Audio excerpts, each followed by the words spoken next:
welcome back to my channel, Naturally Catholic. In today's video, we are going to be talking all about second trimester, all the things that you can be doing and prepping for your third trimester and even for when baby comes.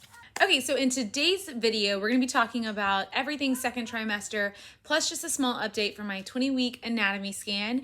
And so I have a list here of all the things that I have been doing, all the things that I've started doing. Also, some of the things that I'll start doing like later on in my second trimester as I approach the third trimester. So I have that here. I'm going to list these off for you. If you're new to my channel, my name is Heather. I am a mother of soon to be 5. If you can hear my kids in the background, I'm sorry. There's a lot of noise going on here at all times. So hopefully that is not too distracting for you guys, but I think that it's important to be prepared as much as you can without making it like super stressful on yourself. As I've had each baby, I've learned what works for me and some of the things that I like to prepare and do that kind of just like helps me really get set up for like third trimester. And really there's so much that you can do per trimester to kind of make your pregnancy a little bit easier and just kind of make things run smoothly so that you're not trying to do it all in your third trimester and then it just becomes a little bit stressful and you don't really get to enjoy that time. So without further ado, let's start getting into the things that I think that you should be doing and some of the things that you can do. So I actually will start with my 20-week anatomy scan. So I went to the doctor last week and everything was going really well. It was super tempting to find out the gender, but we decided to hold off. Although I think when the doctor wasn't being extra careful doing the scan, I think I saw what it is, but again, it's so hard to tell, especially if you're not like looking at the baby's like gender. You can't really tell, but I think I have an idea, but I just still don't know. So that'll be a nice fun surprise. I've never done that before with any of my other kiddos. I found out each time. So if you are new to my channel, I have 3 boys and they are back to back to back. And then my 4th is a girl. So I found out each time because I was waiting to find out if I was having a girl, and finally I did, my 4th. And so this time it really doesn't, in my head, it doesn't really matter either way because I have my girl and I have all my boys. So whatever it is, we're gonna love it regardless. All right, so everything went fine. I was healthy, baby was healthy, which is always like in the back of my head that something can go wrong. So I'm very grateful that I'm able to have a 5th pregnancy being very healthy and the baby being healthy. I'm eternally grateful for that. But yeah, that's pretty much it. There's really not much to talk about with my update. I just have been growing and baby's been growing, and I'll just give you guys a little bit of a bump date here. So this is not like a maternity shirt, obviously, but this is my current bump. It's such a weird angle to do this at. I do have leggings on. They just are super neutral, so it kind of looks like I'm not wearing any pants, but I do have pants on. I guess some things that I can share that's going on with me. I have super easy pregnancies. I'm very fortunate and blessed to have really good pregnancies. I've gained 12 pounds. So I've gained about 12 pounds and that's a good amount of weight for where I am. So I'm happy with that. And my goal is to not go over 30 pounds. I'm one of those women who have to be mindful of how much she gains, because when I am pregnant, it is really easy for me to gain a lot of weight. I don't know why. And maybe it's because I eat so many calories. Even if it's like healthy stuff, I'll still eat a lot of calories. With that in mind, I have to limit myself to the amount of food that I'm eating. But I'm definitely getting enough nutrients for the baby and for myself. So one thing that has been going on with me that really isn't a big deal, I think it's very common. A lot of women suffer from this, but for me, this is the most intense that it's ever been in any of my pregnancies, and that is my varicose veins. They have gotten so bad this pregnancy to the point where in the middle of the night when I have to get up to like go pee, because you pee so much when you're pregnant, I have to use a cane to assist me like walking to the bathroom. Like that's how bad it is, because it's just like the pressure from my blood flowing through my vein. It's so painful. So I've had to wear compression stockings and it's been no fun, but that is literally the only complaint that I have this pregnancy. So I don't know if this is something that anyone would want to see, but just to give you an idea, like this right here is the one that hurts me the most, and it's just like this huge knot, and then they wrap all the way around to the back of my thigh. You can kind of see them bulging out here. So those are my ugly legs, but I was in the process of getting them fixed prior to having the baby, but then we found out we were pregnant. So yeah. Anyway, so let's move on to all the fun stuff that you can do in your second trimester. The first thing I like to start doing in my second trimester, especially when you get around like the 20-week mark, you start to, for me at least, start to experience more aches and pains. And if you're not like as mobile as you should be and you're not staying active, then you can experience a lot of that pain in like your hip area. And so for me, I really like to start stretching, and I like to do deep stretching. I like to do deep squats just to kind of help keep my hips and my pelvis area just kind of, you know, loose, and that way it doesn't get too tight and achy, because then it just makes it more difficult as you continue to grow and your belly gets bigger. So I like to do that. I like to stay active. I was walking 2 miles a day, but then I had to cut back on that because of my legs, because it just physically was not possible for me to walk that much. If I used all my energy on a walk, then I would not be able to walk for the rest of the day. That's how bad it was. So I had to cut back on my walking, but I'm still trying to stay active. I'm still trying to do some type of activity and workout. So I've been doing a lot of like the Pilates and the stretching and pelvic workouts. Also, another thing I'm trying to be mindful of to do is uterine workouts, which kind of sounds like strange because you're like, how do you work out your uterus? But believe it or not, there are workouts that you can do. So I mean, you can find some here on YouTube.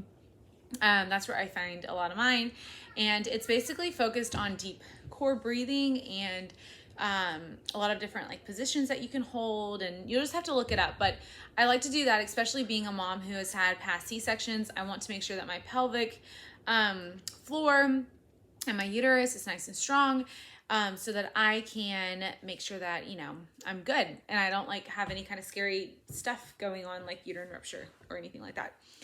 My next thing is tummy breathing. Again, I just talked about this with the uterine workout or uterus workouts or whatever. You can do that along with some tummy breathing. Again, that's just something that you have to look up. It's hard to explain, but it's supposed to be very beneficial. So look that up. Pregnancy pillows. I tried a pregnancy pillow with my very first pregnancy, and I actually think, and it was like one of the big ones, like the ones that wrapped around you like a C. I actually think that I took it back because I hated it. It was not as comfy as I was thinking it was gonna be. So I don't use a pregnancy pillow, but what I do use, what I do use is this pregnancy wedge, and I've literally had this for probably 10 years, and it is the only thing that I really need as far as like sleeping, because it's just, I don't know, to me it's comfy. I like to have a pillow behind my back, so I'll put like a pillow behind my back. But then this is nice too, because you can wedge it like in your like stomach area right here, and it kind of curves to your stomach, so it supports, like, it just supports your belly a little bit more when you're sleeping, which I think for me I actually like. So that is what I'm using as far as pregnancy pillows. But if you're not using a pregnancy pillow, try a few out. I know that there's a lot on the market that you could choose from. And if you don't like it, you can always, you know, return it. But I have learned that pillows stuffed all around you, something simple like a pregnancy wedge, is really all you need. Other things you can be stocking up on during this time is red raspberry leaf tea. During this time, I do stock up on it because in my third trimester, I will be drinking this like 4 times a day. So I will consume 4 of these packs. So it comes in just these little single serving packs. I will consume about 4 of these between weeks, I don't want to tell you wrong, but I think I start the 4 between weeks 34 and 36, and then from 36 to 38 I'll be drinking double that, because it's just so good for your uterus and for pregnancy once you get to a certain point. So I think it's 32 weeks that you can safely consume red raspberry leaf tea. So you can definitely start stocking up on this.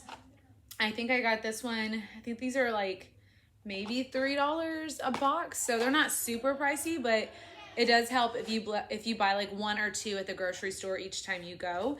That way you have like a supply of it. Coconut oil. So this is what I use and what I've always used since, I want to say, my second pregnancy. I think with my first pregnancy I tried like the BioSilk, I tried the cocoa butter belly rub stuff. I was a new mom, so I tried all of those things, but what has honestly always worked for me is coconut oil. It's a lot cheaper and it's very versatile, and you can use it for many different things, which is why I like using this for stretch marks. I've only gotten stretch marks with my first, and I don't know if that's because I literally gained 60 pounds, 65 pounds with him. That might have been a huge factor as to why I got so many stretch marks, but I started using this with my second, and I've used coconut oil with every single pregnancy after that, and it just is so nice, and it hydrates your skin so well, and it's cheap, a lot cheaper than a lot of those expensive belly butter rub thingies. Dates are very gross, in my personal opinion.